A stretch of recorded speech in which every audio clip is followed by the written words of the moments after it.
누가복음 9장. 예수님께서 12제자를 부르시고 이들에게 귀신을 이기고 병을 고치는 능력과 권세를 주셨습니다. 그리고 하나님 나라를 전하고 병을 치료하라고 이들을 보내셨습니다. 예수님께서 말씀하셨습니다. 여행을 위해 아무것도 챙기지 마라.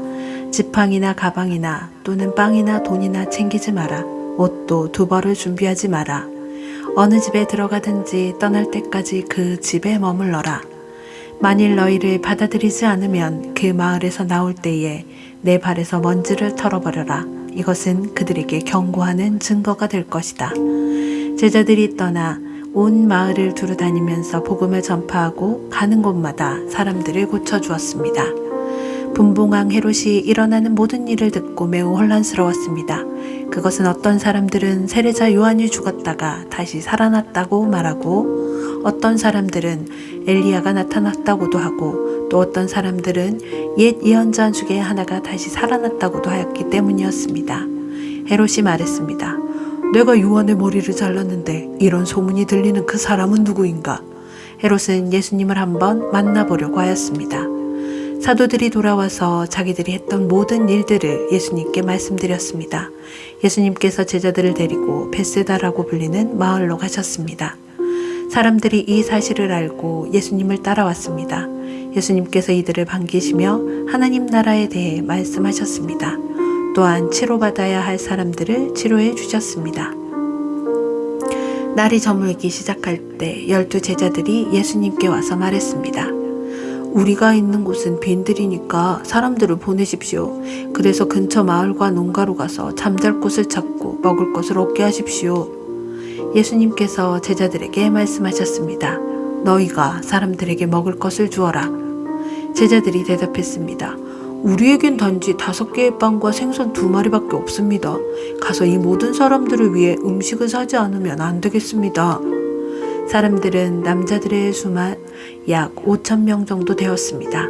예수님께서 제자들에게 사람들을 50명씩 무리지어 앉게 하여라 하고 말씀하셨습니다.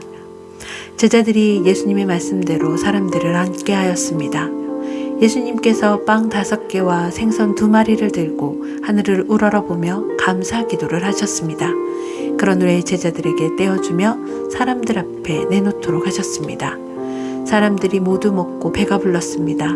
또한 남겨진 조각들을 모으니 12바구니에 가득 찼습니다. 예수님께서 홀로 기도하고 계실 때였습니다. 예수님께서 함께하고 있는 제자들에게 물으셨습니다. 사람들이 나를 누구라고 하느냐? 제자들이 대답하였습니다. 세례자 요한이라고 합니다. 어떤 사람들은 엘리야라고도 합니다. 또 어떤 사람들은 옛 예언자 중에 하나가 다시 살아났다고 합니다. 예수님께서 제자들에게 말씀하셨습니다. 그러면 너희는 나를 누구라고 하느냐? 베드로가 하나님의 아들 그리스도이십니다. 라고 대답했습니다. 예수님께서 제자들에게 이 사실을 아무에게도 말하지 말라고 엄히 말씀하셨습니다. 인자가 많은 고통을 받고 장로들과 대제사장들과 율법학자들에게 배척을 받아야 한다. 또한 죽임을 당한 후 3일째 되는 날에 다시 살아날 것이다. 예수님께서 모두에게 말씀하셨습니다. 누구든지 나를 따라오려거든 자기를 부인하고 매일 자기 십자가를 지고 나를 따르라. 자기의 생명을 건지려고 하는 사람은 잃을 것이다. 그러나 나를 위해 자기 생명을 잃은 사람은 자기 생명을 건질 것이다. 만일 이 세상을 모두 얻고도 자기를 잃거나 빼앗기면 무슨 유익이 있느냐? 누구든지 나와 내 말을 부끄러워하면 인자도 자신의 영광과 아버지의 영광과 거룩한 천사의 영광으로 올 때 그를 부끄러워할 것이다. 내가 진정으로 말한다. 여기 서 있는 사람 중에 몇 사람은 죽기 전에 하나님의 나라를 볼 것이다. 이 말씀을 하신 지 8일 뒤에 예수님께서 베드로와 야고보와 요한을 데리고 기도하러 산으로 올라가셨습니다. 예수님께서 기도하시는 동안 얼굴 모습이 변하고 옷이 하얗게 빛났습니다. 그때 두 사람이 예수님과 함께 이야기를 하고 있었습니다. 이들은 모세와 엘리야였습니다. 그들은 영광스러운 모습으로 나타나 예루살렘에서 이루실 예수님의 죽음에 대해 말씀을 나누고 있었습니다. 베드로와 같이 있던 다른 제자들이 잠을 이기지 못하고 졸다가 깨어났습니다.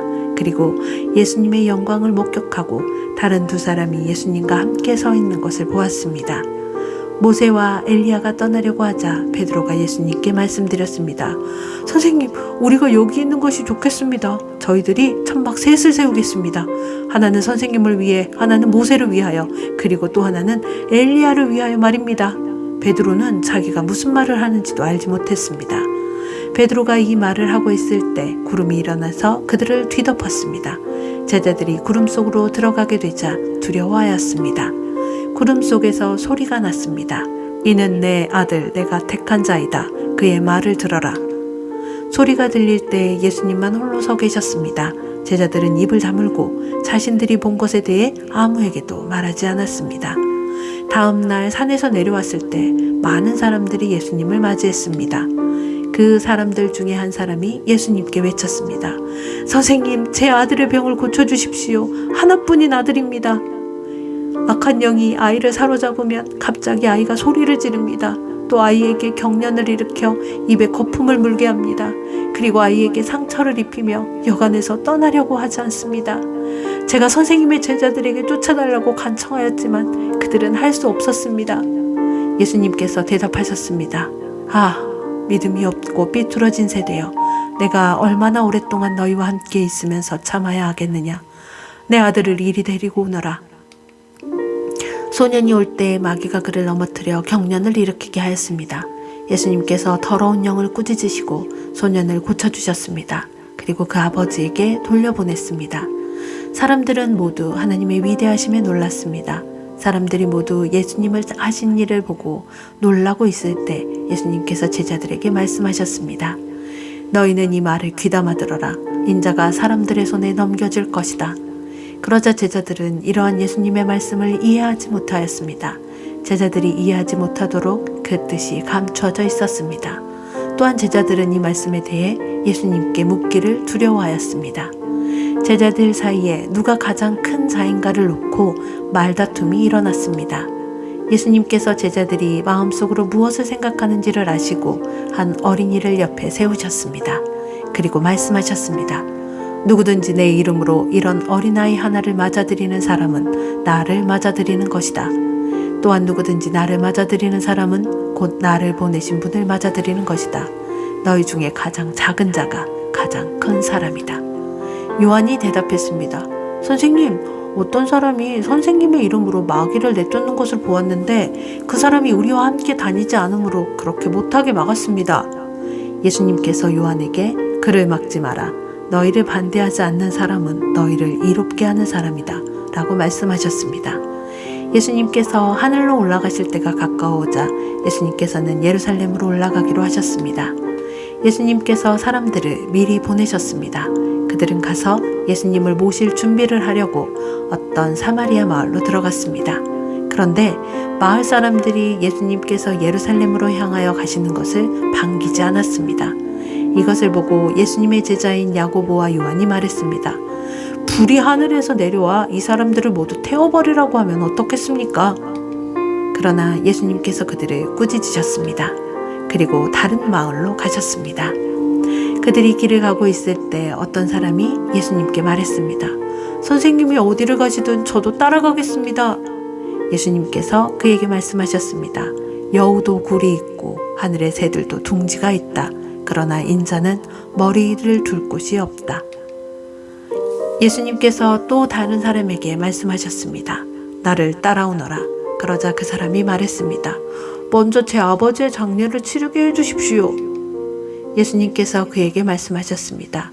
죽은 사람들에게 죽은 자를 묻게 하고 너는 가서 하나님 나라를 전파하여라. 또 다른 사람이 말했습니다. 주님, 저는 따라가겠습니다. 다만 먼저 가족들에게 작별 인사를 하게 해주십시오. 예수님께서 그에게 말씀하셨습니다. 누구든지 쟁기를 잡고 뒤를 돌아보는 사람은 하나님 나라에 알맞지 않다. 아멘.